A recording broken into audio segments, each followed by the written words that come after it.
What really happens inside a tank when it's hit by a modern anti-tank weapon? Most people have seen dramatic footage of turrets flying off or tanks engulfed in flames, but almost no one talks about the terrifying reality for the crew trapped inside. The truth is, the outcome depends on a mix of luck, engineering, and the brutal laws of physics. Some tanks offer their crews a fighting chance, while others turn into instant death traps. And when it comes to Russia's T-90, the so-called pride of their armored forces, the story gets even more disturbing. For years, the T-90 has been paraded as a symbol of Russian military power, boasting high-tech armor, advanced countermeasures, and a reputation for surviving the worst the battlefield can throw at it. But behind the propaganda and the glossy military parades, there's a much darker side to this tank's legacy. Recovery teams and survivors have shared stories that rarely make the headlines, stories of sudden, violent destruction and the split-second decisions that mean life or death for the crew. So, what's the real story behind the T-90? How did it earn its reputation? And what actually happens to the men inside when the armor is breached? Today, we're diving deep into the untold history, the battlefield myths, and the chilling truths that most people never hear. If you think you know what happens inside a tank when it's hit, think again, because the reality is far more shocking than you've ever imagined. And as we peel back the layers of the T-90 story, you'll see why even the most advanced armor can't always save the people inside. But to understand how we got here, we need to go back to the chaotic days of the Soviet Union, when the seeds of the T-90's design and its most dangerous flaws were first planted. To understand why the T-90 turned out the way it did, you have to go back to the Cold War when the Soviet Union was obsessed with building the perfect tank. But instead of one perfect machine, they ended up with a confusing mess of models, each with its own strengths, weaknesses, and quirks. It all started in the 1960s when Soviet engineers rolled out the T-64, a tank that was, for its time, a technological marvel.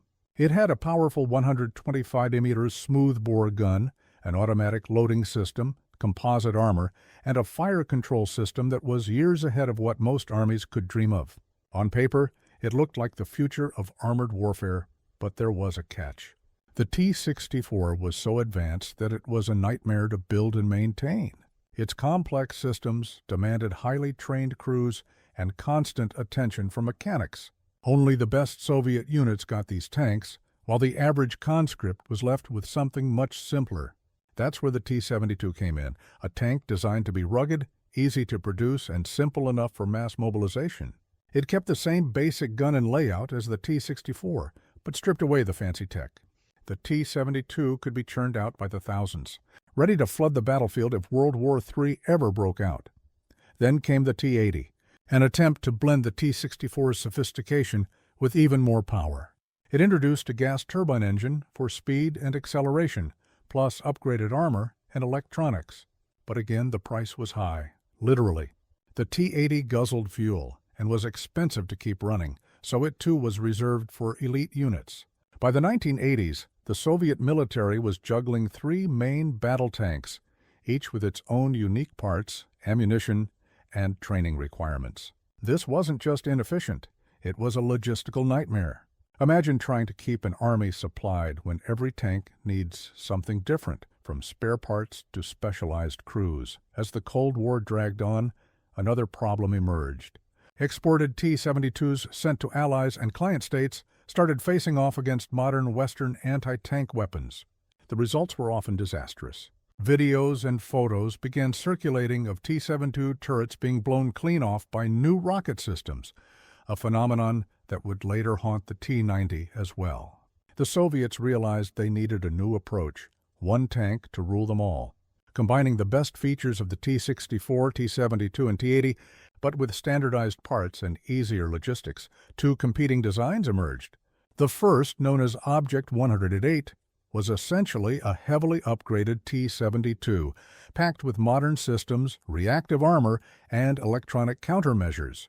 The second, Object 107, was a bold new design with radical changes to the hull, turret, engine, and gun.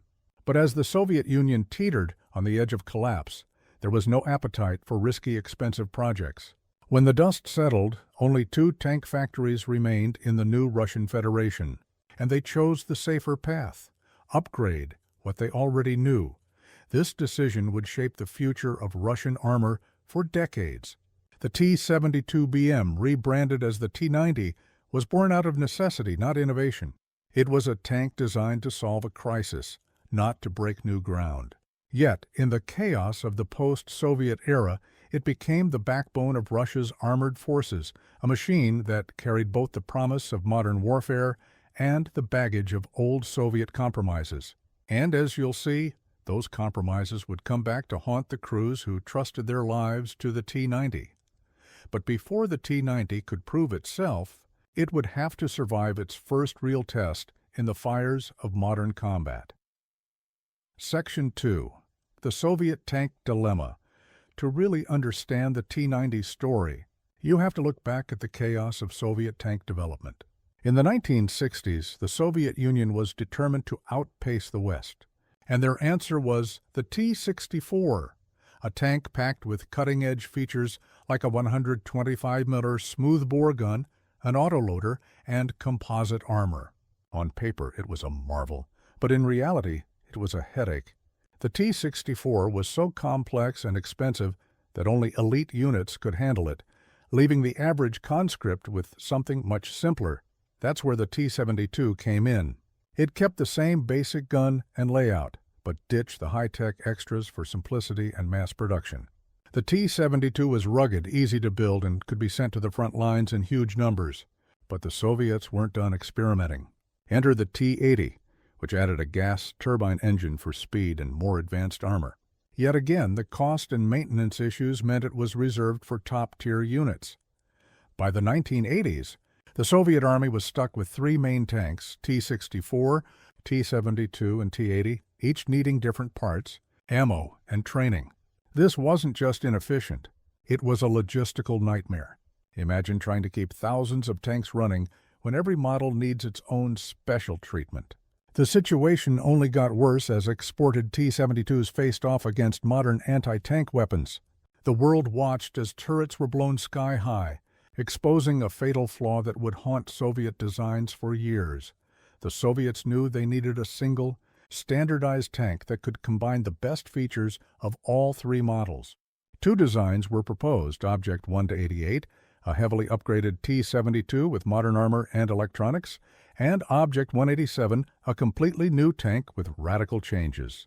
But as the Soviet Union collapsed, there was no time or money for risky new projects.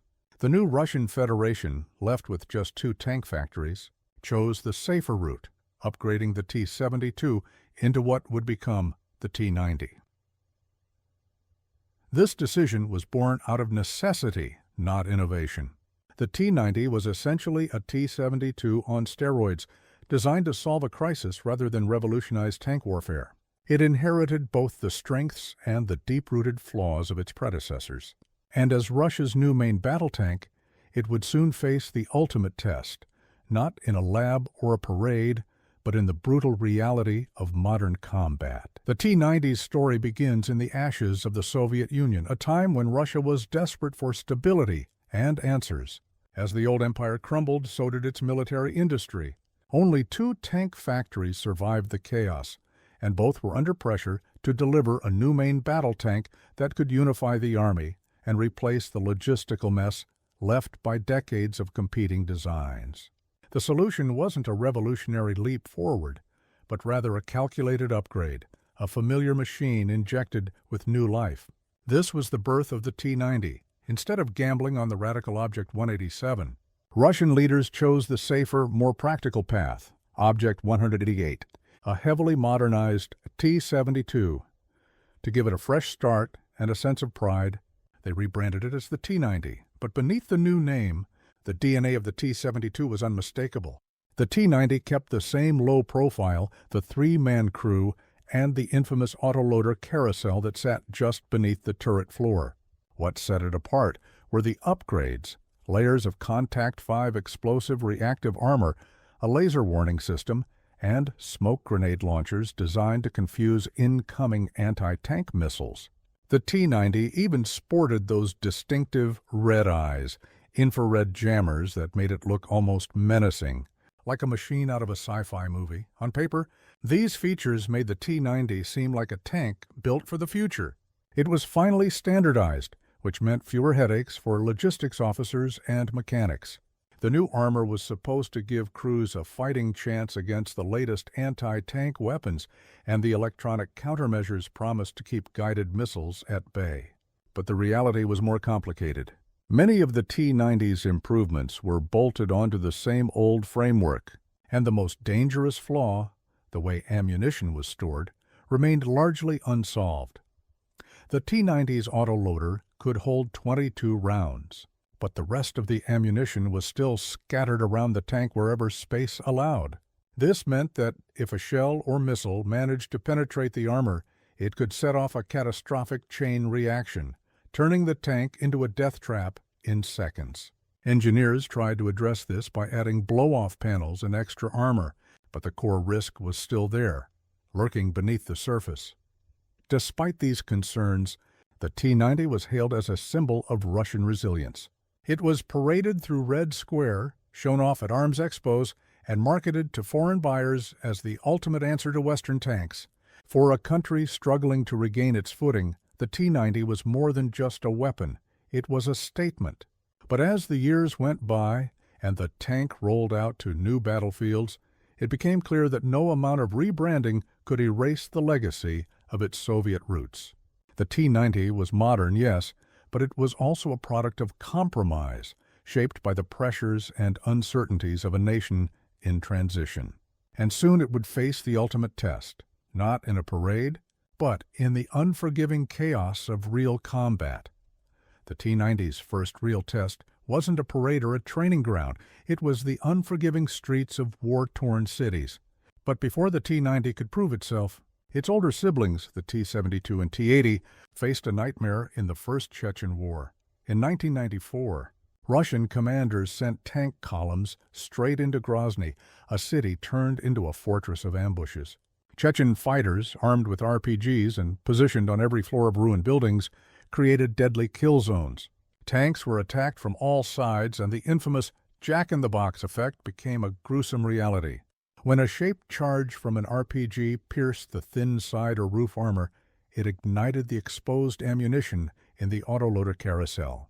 The result was instant, a violent explosion that sent the turret flying, leaving only a burning wreck and little hope for the crew inside. The T-90, still new and rare, wasn't present in this disaster. But the lessons were brutal and clear.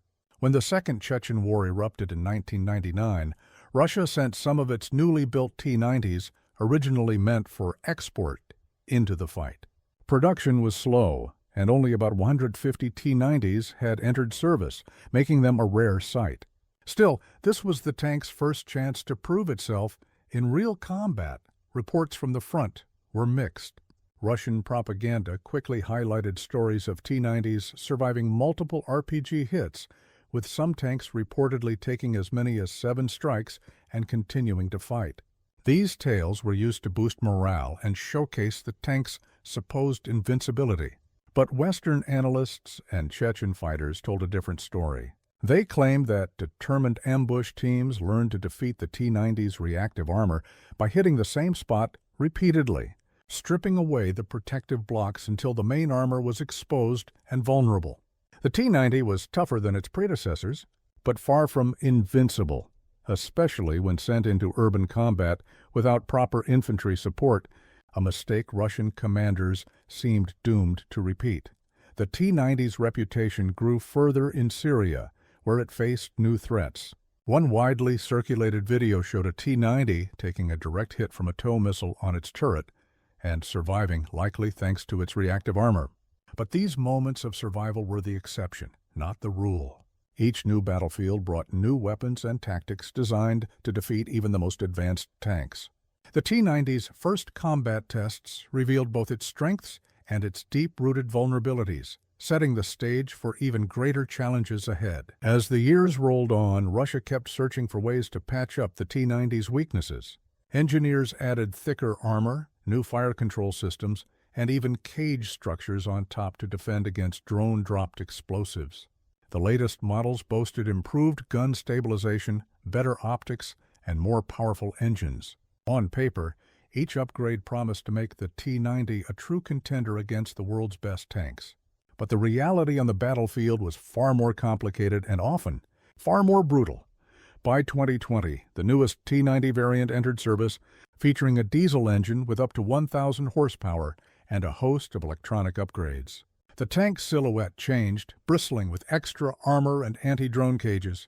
But as the war in Ukraine erupted, the T-90 faced a new generation of threats. Drones, precision-guided missiles, and advanced anti-tank weapons turned the battlefield into a deadly game of cat and mouse. Suddenly, even the most advanced tanks could be hunted from above or struck in their weakest spots with pinpoint accuracy. The T-90 wasn't alone in its struggles. Ukrainian tanks and Western-supplied Abrams and Leopards also suffered heavy losses. The problem wasn't just the tanks themselves, it was the rapid evolution of warfare. Every time a new defense was introduced, a new weapon or tactic emerged to counter it. Explosive reactive armor was met with tandem-charge warheads. Cages and jammers were challenged by fiber-optic drones and top-attack munitions. Crews began piling on logs, sandbags, and metal sheets in a desperate attempt to add another layer of protection. But these improvised solutions rarely made a real difference on the front lines. The myth of the invincible tank was shattered. Videos surfaced of T-90s destroyed by cheap drones or immobilized by small-caliber weapons targeting their optics and external systems. The tank's slow reverse speed, a legacy flaw, left it vulnerable to ambushes and made quick escapes nearly impossible. Even with all the upgrades, the T-90's core design, especially its ammunition storage, remained a glaring weakness. The war in Ukraine forced a harsh new reality on tank crews. No matter how much armor you added or how many gadgets you installed, the battlefield always found a way to expose your vulnerabilities. The T-90, once a symbol of Russian military pride, now found itself fighting for survival in a world where technology and tactics changed faster than any tank could adapt. And as the dust settled, one question lingered. Could any upgrade ever truly protect the crew inside, or was the age of the main battle tank coming to an end? For all its upgrades, the T-90 still carries a dangerous legacy deep inside its hull, the way it stores its ammunition. Like the T-72 before it, the T-90 uses an autoloader carousel that sits directly beneath the turret floor, holding 22 rounds for the main gun. This design was meant to save space and reduce crew size, but it came with a deadly trade-off. If an enemy round penetrates the armor and reaches the carousel, the results are almost always catastrophic. The propellant charges are especially vulnerable. They ignite easily, setting off a chain reaction that can detonate every shell in seconds. To make matters worse, early T-90 models often carried extra rounds wherever there was space, sometimes up to 20 more, many of them outside any real protective casing. Only a handful were stored in designated, somewhat protected magazines. The rest were scattered around the fighting compartment, turning the tank's interior into a powder keg just waiting for a spark. Engineers tried to address this by adding blow-off panels and extra armor around the carousel, and by moving some rounds into a rear bustle separated from the crew. But the main risk remained. The majority of the ammunition was still dangerously close to where the crew sat and worked. Fire suppression systems were installed, but at best, they bought the crew a few seconds to escape, if they were lucky. Tank crews, fully aware of the risks, sometimes chose to carry fewer rounds into battle, hoping to reduce the chance of a catastrophic explosion. But this meant sacrificing firepower and endurance. A tough choice in the middle of a fight. In the end, the T-90's ammo storage problem was never truly solved. It's a flaw that continues to haunt every crew that climbs inside, knowing that a single lucky hit could turn their tank into a death trap in the blink of an eye. So what actually happens inside a T-90 when it takes a direct hit? The answer depends on the weapon, the angle, and pure luck, but the results are rarely good for the crew. When an RPG or anti-tank missile penetrates the armor, The shaped charge creates a jet of molten metal that slices through steel like butter. If it reaches the autoloader carousel, the propellant charges ignite almost instantly, setting off a chain reaction that can detonate every shell in the tank. This is the infamous jack-in-the-box effect, where the turret is blasted skyward in a split second, leaving the crew with virtually no chance of survival. But not every hit leads to an instant explosion. Sometimes the crew faces a different kind of nightmare. Kinetic penetrators, long, dense rods fired from other tanks, don't explode, but their sheer speed and energy vaporize metal and spray the interior with superheated fragments. Even if the round doesn't punch all the way through, the shockwave alone can rupture eardrums, damage lungs, and send razor-sharp shards of steel ricocheting around the crew compartment. Toxic smoke fills the air, and depleted uranium rounds add a layer of invisible, poisonous dust that lingers long after the battle is over. There are rare cases where the crew survives a hit, but survival doesn't always mean safety. The trauma from shock waves, burns, and toxic fumes can leave lasting injuries, even if the tank looks almost untouched from the outside. For T-90 crews, every battle is a gamble. The tank's armor and countermeasures might save them once, but the next hit could be their last. And as anti-tank weapons grow more advanced, the margin for error keeps shrinking, making every second inside a T-90 a test of nerves and fate. For tank crews, there's one fear that overshadows even the threat of instant destruction: fire. While an eternal explosion is sudden and final, fire is a slow, merciless enemy. The thought of being trapped inside a burning steel box is a nightmare that haunts every tanker, no matter how much training or experience they have. When a tank is hit and fire breaks out, the crew has only seconds to react. The confined space fills with thick, toxic smoke, making it nearly impossible to see or breathe. The temperature skyrockets, and every surface becomes scorching hot. Even with fire suppression systems, the flames can spread faster than anyone expects. Surviving a tank fire is rare, and those who do often carry scars, both physical and psychological, for life. Burns are just the beginning. The smoke is laced with chemicals from burning plastics, insulation, and ammunition, turning every breath into a new injury. Some tankers have described the sensation as being cooked alive, fully aware of every agonizing second. For many, the fear of fire is worse than the fear of a quick explosive end. It's the knowledge that you might have to live through your final moments, fully conscious of what's happening, that makes fire the most dreaded fate of all. Stories from the battlefield are filled with accounts of crews who tried desperately to escape burning tanks, sometimes managing to crawl out only to collapse from their injuries.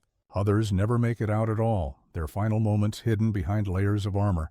The T-90, for all its upgrades and modern features, has never fully solved this problem. Fire remains the silent killer inside every tank, a constant threat that no amount of technology has been able to erase. For those who climb into a T-90, it's a risk they carry with them every time the engine starts and the hatch closes. The T-90's story is a mix of innovation, compromise, and hard lessons learned on the battlefield. On paper, it stands as a symbol of Russian engineering, bristling with advanced armor, powerful weaponry, and high-tech defenses.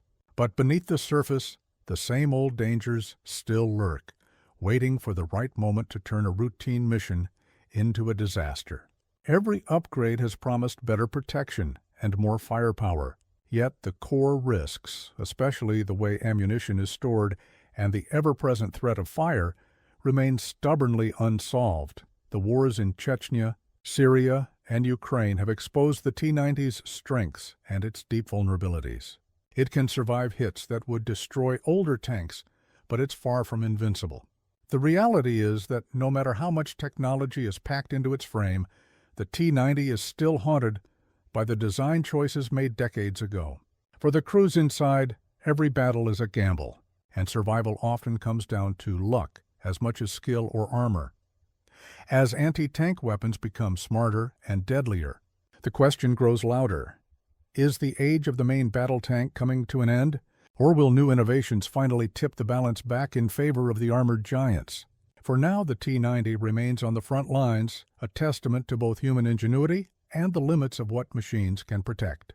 The real enemy, it seems, isn't just outside the tank, it's the legacy of old compromises and the relentless march of modern warfare. So next time you see footage of a tank rolling into battle, remember what's really at stake. Behind every layer of steel and every new upgrade, there are people risking everything, hoping that this time the armor will hold. And as long as tanks like the T-90 keep rolling, the debate over their future and the fate of those inside will never truly end.